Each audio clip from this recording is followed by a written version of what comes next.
Hello, नमस्कार। अपन ने पिछले वीडियो में बात की थी विश्व की प्रमुख नहर, और आज इस वीडियो में बात करेंगे विश्व की प्रमुख नहर से संबंधित महत्वपूर्ण प्रश्नों की बात की जाएगी कि नहर टॉपिक से संबंधित किस प्रकार के क्वेश्चन बन सकते हैं और किस प्रकार के क्वेश्चन पूछे जा सकते हैं, कंफ्यूजन क्या होगा, ये सारी बातें अपन इस वीडियो में करेंगे। तो विश्व की प्रमुख नहर और इससे संबंधित महत्वपूर्ण प्रश्नों की बात की गई है। देखो, महत्वपूर्ण प्रश्नों की बात की जाए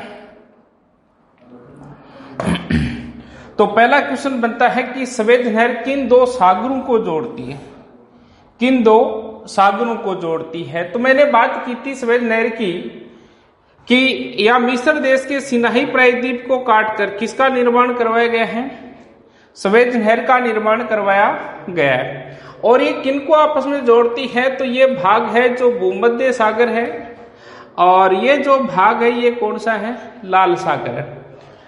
मेडिटेरियन सी और रेड सी मतलब भूमध्य सागर व लाल सागर को आपस में जोड़ती है। ये भाग भूमध्य सागर है और ये भाग कौन सा है, लाल सागर है। तो सवेज नहर किन दो सागरों को जोड़ती है, तो भूमध्य सागर को किससे जोड़ती है, लाल सागर से जोड़ती है। तो इसका आंसर हो गया ए कि भूमध्य सागर को लाल सागर से कौन सी नहर जोड़ती है, सवेज नहर। या क्वेश्चन पूछ लिया जाए कि सवेज नहर किन दो सागरों को जोड़ती है, उल्टा भी क्वेश्चन बन सकता है और सीधा भी। सवेज नहर किन दो सागरों को, तो भूमध्य सागर व लाल सागर। या भूमध्य सागर को लाल सागर से जोड़ने का कार्य कौन सी नहर करती है, तो कौन सी नहर करती है, सवेज नहर करती है। आगे देखो, क्वेश्चन की बात की जाए तो आगे क्वेश्चन आता है सवेज नहर के दोनों सिरों पर किसकी बात की गई है, सवेज नहर के दोनों सिरों पर स्थित पतन युग्म क्या है, मतलब बंदरगाह कौन कौन से हैं। तो देखो, सवेज नहर पर दो बंदरगाह हैं, दोनों सिरों पर दो बंदरगाह हैं। काहिरा अलेक्जेंड्रिया नहीं है, इसमें है पोर्ट सईद और सवेज बंदरगाह है। इसके उत्तरी सिरे पर, कहने की बात है कि इसी जो सवेज नहर है इसके उत्तरी सिरे पर जो बंदरगाह है उसका नाम है पोर्ट सईद, तथा दक्षिणी सिरे पर इसके जो बंदरगाह है उसका नाम है सवेज बंदरगाह। क्लियर है बात। तो पोर्ट सईद व सवेज बंदरगाह इसके स्थित हैं। तो क्लियर हो गई बात इसकी। नेक्स्ट देखो, बात करते हैं क्वेश्चन की। तो नेक्स्ट क्वेश्चन है मुंबई से खा जाने के लिए सवेज नहर से होकर नहीं गुजरना पड़ता है। बहुत अच्छा क्वेश्चन है। मुंबई कहाँ है, तो भारत। यह आपका भारत में मुंबई बंदरगाह आता है ये, और मुंबई से खा जाने के लिए सवेज नहर से नहीं गुजरना पड़ता है। देखो,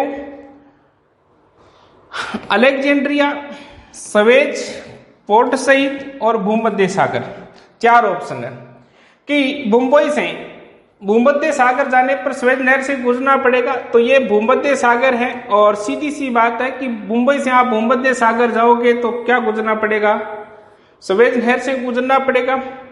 इसके बाद आता है पोर्ट सईद बंदरगाह। पोर्ट सईद बंदरगाह बात की जाए तो सवेज नहर के उत्तरी भाग पर है, तो यहां भी सवेज नहर से गुजरना पड़ेगा। और बी नंबर का ऑप्शन है सवेज बंदरगाह। सवेज बंदरगाह सवेज नहर के दक्षिणी भाग पर है, और इस सवेज बंदरगाह या सवेज शहर पर जाने के लिए सवेज नहर से गुजरना नहीं पड़ता है। निम्नलिखित में से कौन सी संसार की सबसे बड़ी पोतवाक नहर है, मतलब जहाजों का आवागमन की बात करें, पोतवाक नहर कौन सी है, तो सवेज नहर क्या है, सबसे बड़ी पोतवाक नहर है। आगे देखो, क्वेश्चन की बात करते हैं। तो आगे क्वेश्चन आता है सवेज नहर का निर्माण कब प्रारंभ हुआ। तो निर्माण कार्य मैंने बताया था कि प्रारंभ की बात की जाए तो कब, 1859 में सवेज नहर का निर्माण कार्य क्या हुआ, प्रारंभ हुआ।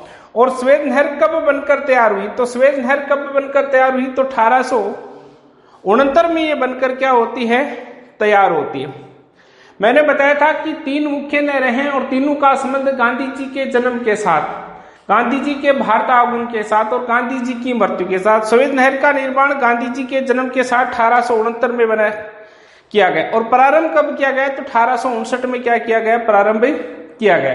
यह अपन ने पिछले वीडियो में बात की थी सवेद नहर से संबंधित, तो मैंने दोनों बात क्लियर की थी कि निर्माण कार्य यदि पूछ लिया जाए कि सवेद नहर का निर्माण कार्य कब प्रारंभ किया गया तो आंसर 1859 होगा, और कब बनकर तैयार हुई तो 1869 इसका क्या होगा, आंसर होगा।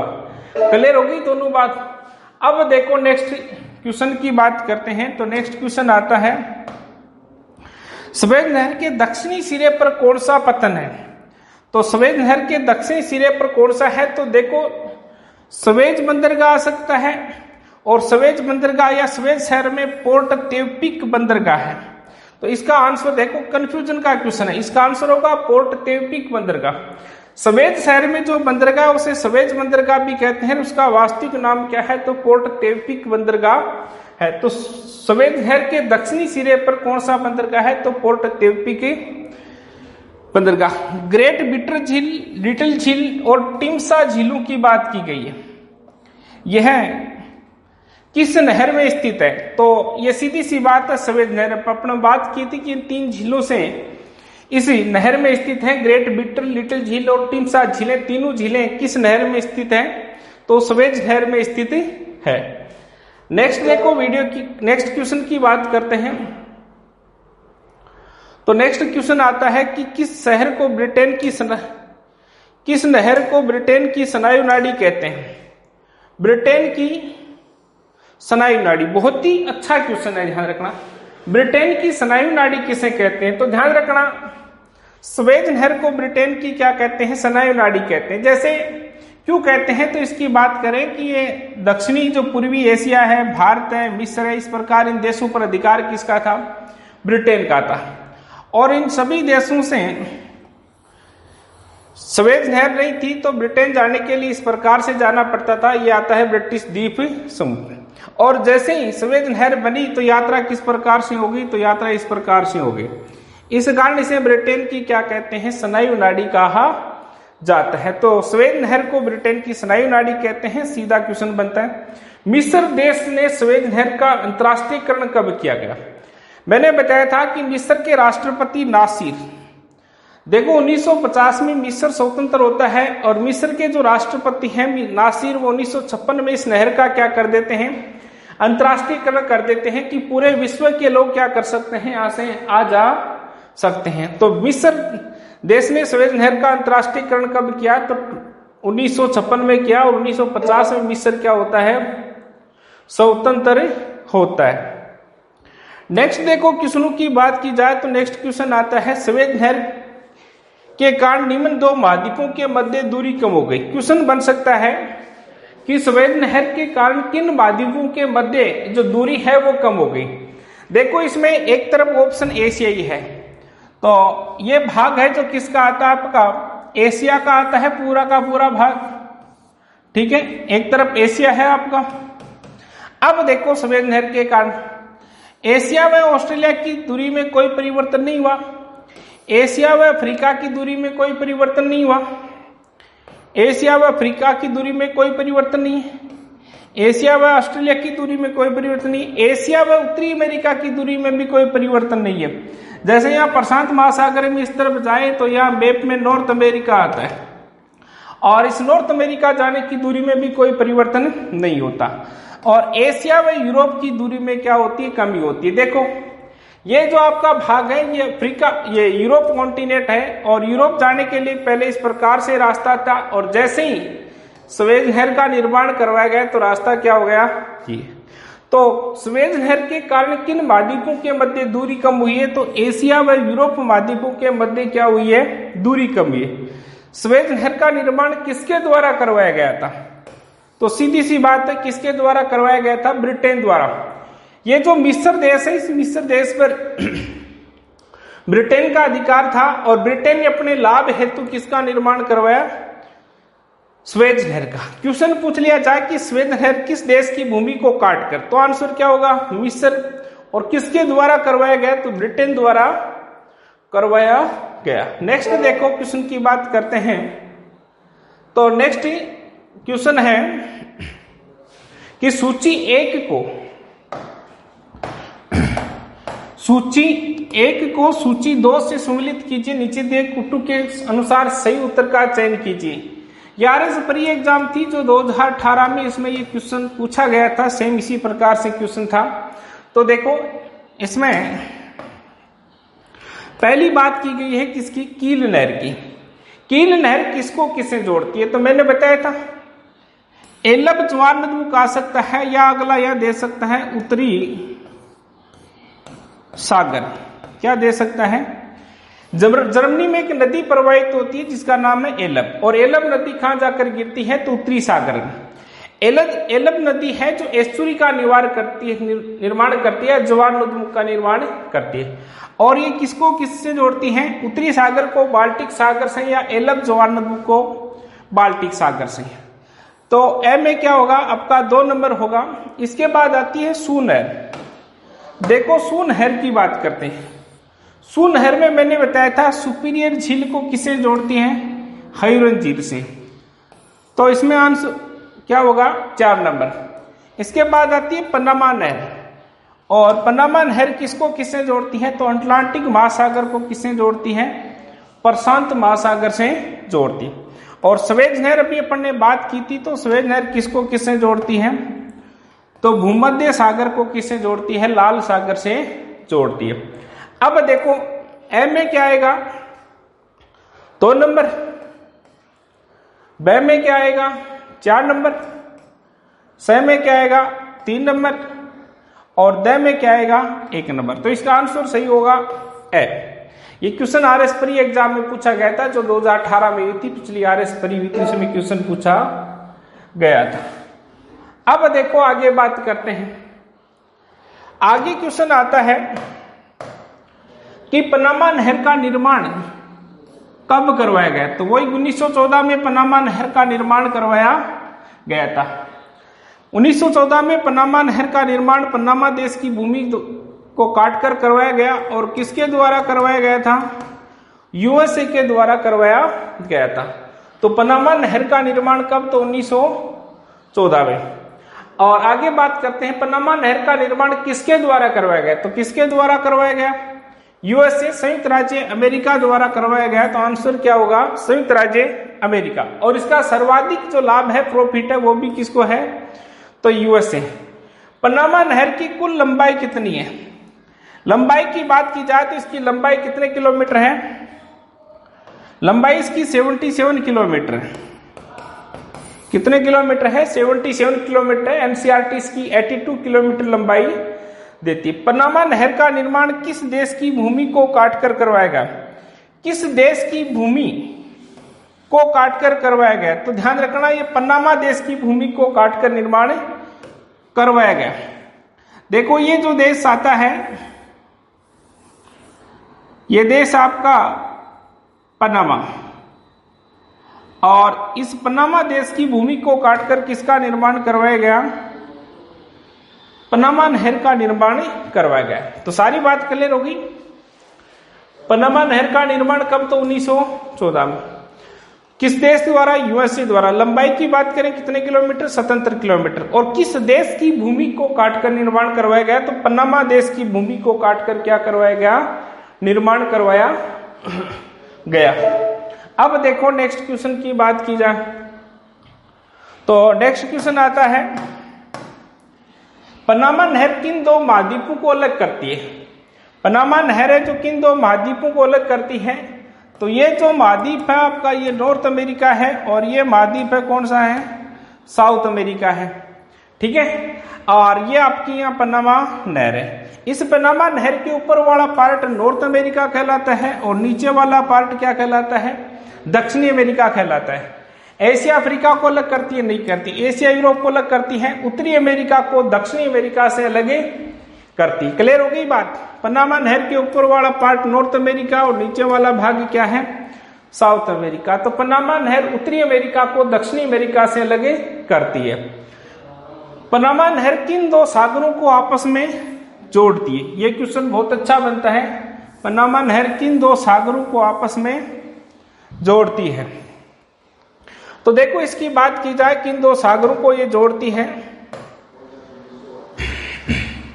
तो ये उत्तरी अमेरिका और दक्षिणी अमेरिका के जो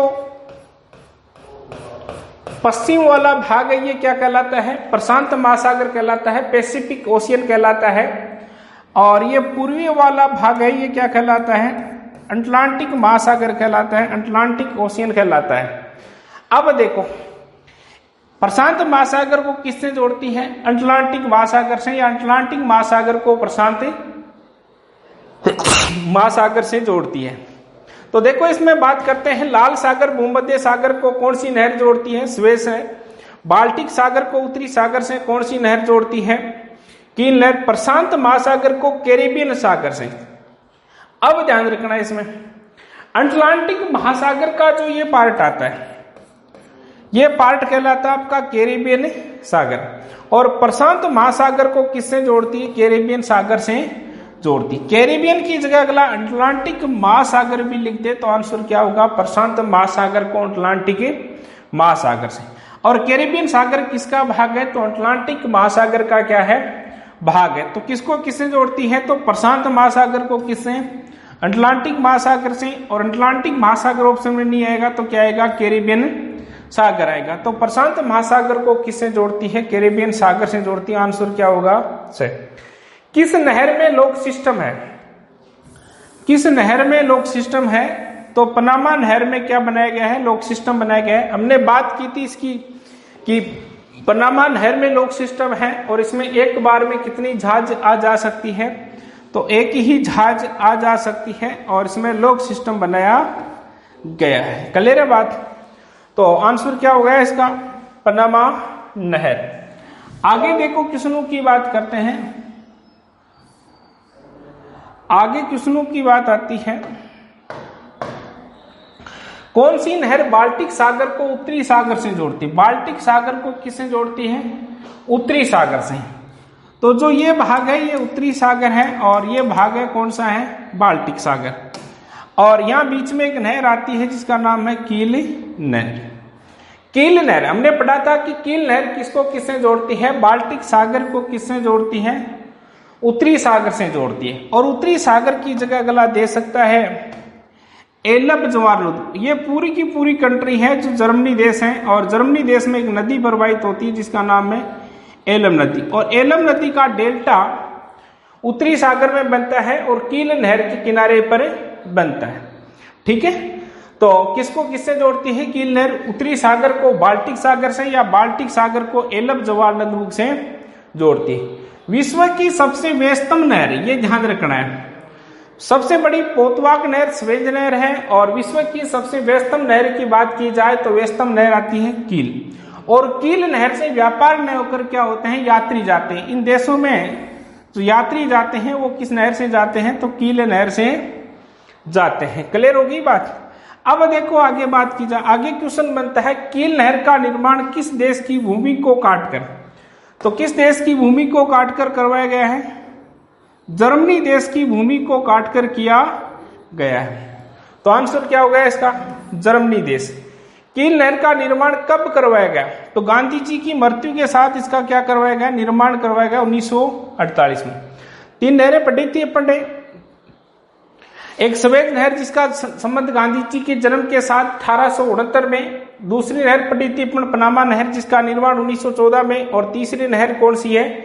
कील नहर। इसका गांधी जी की मृत्यु के साथ इसका क्या है? संबंध है। नेक्स्ट देखो नहर की बात करें तो नेक्स्ट आता है, कौन सी नहर सुपीरियर झील को हयूरन झील से जोड़ती? सुपीरियर झील को किससे जोड़ती है? हयूरन झील। देखो ये पूरा का पूरा जो मानचित्र है ये नॉर्थ अमेरिका का है, और यहाँ एक झील आती है जिसका नाम है सुपीरियर झील, और यहाँ एक झील आती है जिसका नाम है हयूरन झील। और इन दोनों को आपस में जोड़ने के लिए एक नहर बनाई गई है जिसका नाम क्या है? सू नहर। तो इसका आंसर क्या होगा? सू नहर। करा नहर किस देश में स्थित है? करा नहर आपको पता है थाईलैंड में। सीधा क्वेश्चन बन सकता है कि करा नहर किस देश में है? थाईलैंड देश में।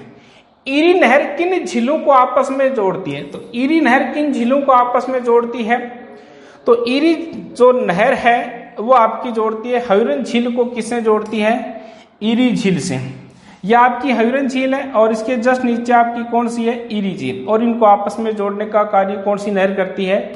ईरी नहर। इसी के साथ नहर टॉपिक से संबंधित महत्वपूर्ण क्वेश्चन आपका पॉइंट जो था कंप्लीट था। तो अपन ने विश्व भूगोल के 2 टॉपिक पढ़ लिए हैं, विश्व के प्रमुख द्वीप और दूसरा जो टॉपिक पढ़ा है वो विश्व की प्रमुख नहर टॉपिक पढ़ लिया और नहर से संबंधित महत्वपूर्ण प्रश्न पढ़ लिया। अब मिलते हैं नेक्स्ट वीडियो में। धन्यवाद।